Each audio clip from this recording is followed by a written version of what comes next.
नमस्कार दोस्तों, राधे राधे। स्वागत है आपका मेरे इस चैनल माँ धर्म गंगा में। आज हम देवी पुराण के 11वें अध्याय की कथा सुनेंगे।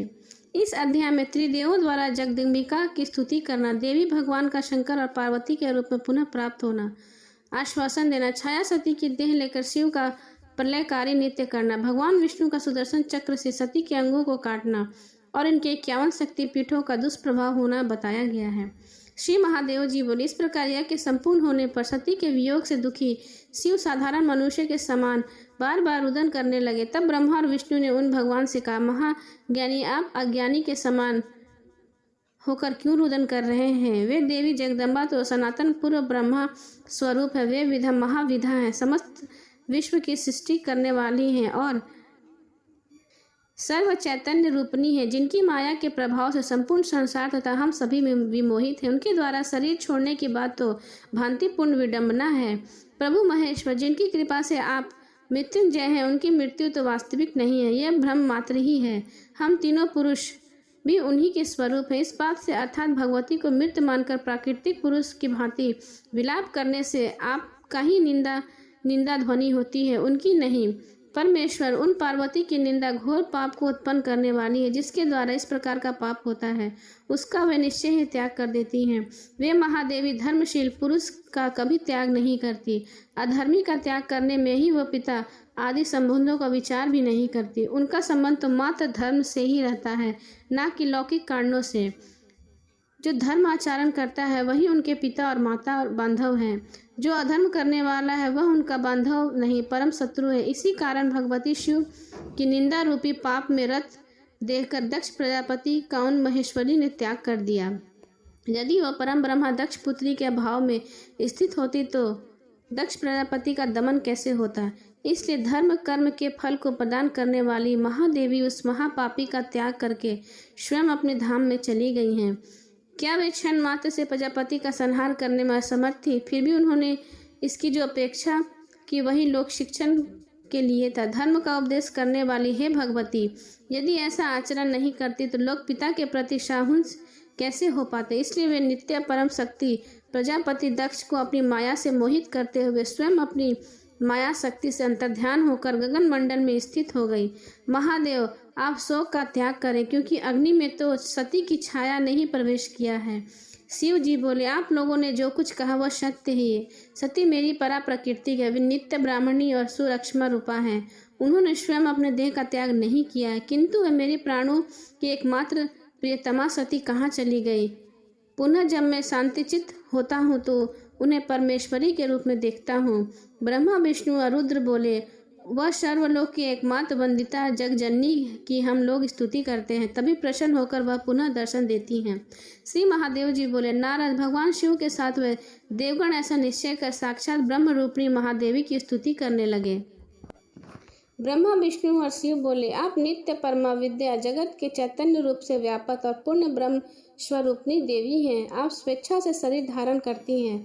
आपका वह परम रूप वेद और आगमन से सुसज्जित ब्रह्मा ही है। परम गोपनीय आपको हम नमस्कार करते हैं। आप सृष्टि के नियम प्राकृतिक और पुरुष के रूप में स्वयं ही शरीर धारण करते हैं, इसलिए वेदों के द्वारा आपको कल्पित दैत्य रूपा कहा जाता है। उस सृष्टि प्रक्रिया में आपके बिना पुरुष अपूर्ण शव के समान ही है। अंत सभी देवताओं में आपकी प्रधानता कही जाती है।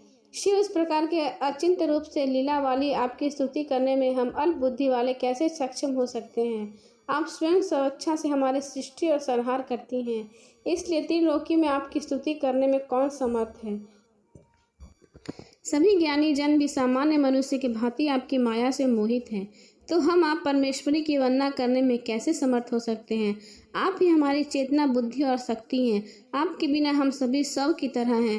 अंत आपकी स्तुति कैसे करें? आप त्रिगुण आत्मा बंधन से बांधकर अपनी माया से अज्ञानियों की भांति हमें भ्रांत कर रही हैं। अंत आपके यथार्थ स्वरूप को कौन जान सकता है? परमेश्वरी दक्ष प्रजापति के घर में हम लोगों ने आपके उस रूप के दर्शन किए थे। कृपा पूर्वक उसी प्रकार हमें पुनः दर्शन दे। जगत को धारण करने वाली आप महेश्वरी को न देखकर हम कांतिहीन हो गए हैं। इस कारण शव के समान हम आपको अपनी आत्मा तथा प्राण के रूप में देखते हैं। श्री महादेव जी बोले। इस प्रकार स्तुति करने पर महादेव ने देवताओं के विषाद और शिव को विलकता देखकर आकाश में उन्हें दर्शन दिए। भगवती काली जिस रूप में दक्ष के यज्ञ में आई थी और अपनी माया के द्वारा उनकी छाया जिस प्रकार अग्नि में प्रविष्ट हुई थी, उस मूल प्रकृति को उन्होंने निर्निमेष दृष्टि से देखा। उन महादेवी ने शिव से कहा, महादेव आप स्थिर चित्त हो, मैं स्वयं हिमालय की पुत्री बनकर तथा मैना के गर्भ से जन्म लेकर आपको प्राप्त करूंगी। यह मैं आपसे सत्य कहती हूँ। महेश्वर, मैंने आपका परित्याग कभी नहीं किया। आप ही मुझे महाकाली के हृदय स्थान और परम आश्रय हैं।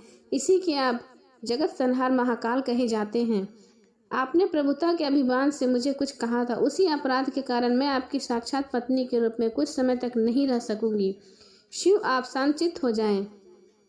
शंभु, मैं आपको एक उपाय बताती हूँ, उसे आप संपन्न करें, तब निश्चय ही आप सब कुछ पहले की भांति अति सुंदर स्वप्न के रूप में प्राप्त करेंगे। महेश्वर, शिव, दक्ष की यज्ञाग्नि में मेरी जिस छाया शरीर में प्रवेश किया है, उस सिर पर लेकर मेरी प्रार्थना करके आप इस पृथ्वी पर भ्रमण करें।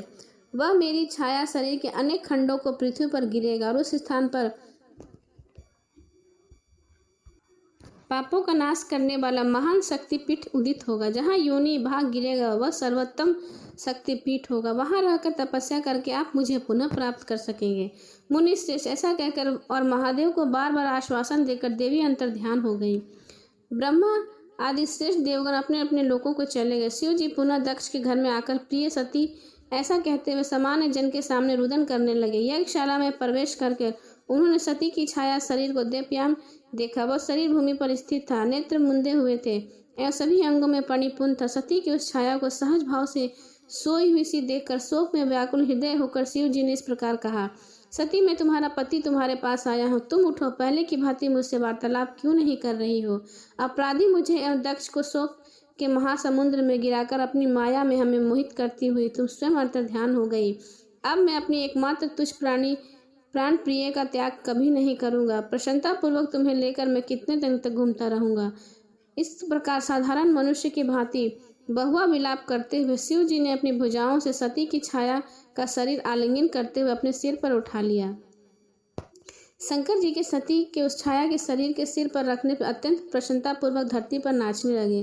ब्रह्मा आदि सुर से तथा इंद्र ने नेतृत्व के अन्य देवगण इस अपूर्व दृश्य को देखने अपने अपने रथों में बैठकर आकाश में आ गए। दसों दिशाओं में पुष्प वृष्टि होने लगी। तदुपरांत सुशोभित जटाओं वाले प्रथम गण मुखवाद बजाने वाले और नाचने लगे।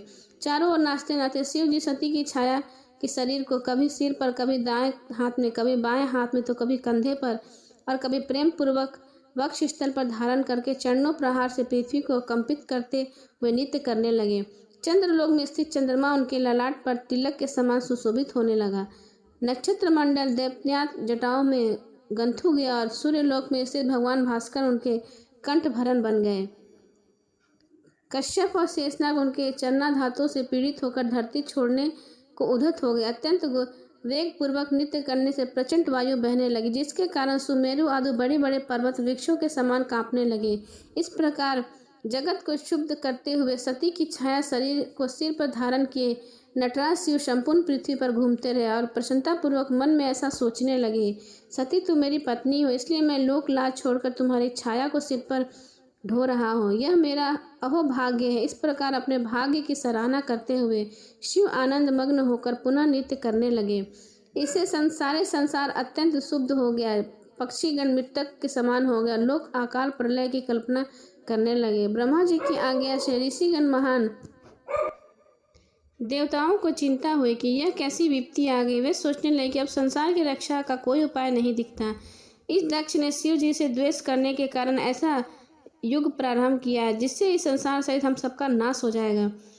विघुन नेत्र वाले सर्व शिव जी तो आनंदमय होकर मतवाले होकर सृष्टि पर आई विपत्ति का विचार भी नहीं कर रहे हैं।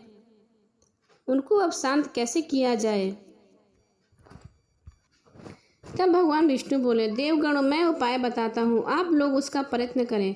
महादेवी ने पहले ऐसे कहा था कि सती की छाया शरीर भूतल पर अनेक खंडों में निश्चय ही गिरेगा और जहाँ जहाँ इस देह के खंड गिरेगा उन स्थानों पर शक्तिपीठ रूप पुण्यतिथि का उदय होगा। उन देवी ने जो कुछ कहा वो भी सत्य असत्य नहीं होगा। सती का छाया शरीर भूतल पर अवश्य गिरेगा। अंत सृष्टि की रक्षा के लिए मैं महान साहस करके शिव के सिर से स्थित छाया सती की छाया के शरीर को समर्थ सदाशिव के अनजाने में सुदर्शन चक्र से टुकड़े टुकड़े कर कर गिराऊंगा। मेरे द्वारा ऐसा करने पर शिव जी के कोप से निश्चय ही वे ब्रह्ममयी जगत पालिनी महादेवी मेरी रक्षा करेंगी।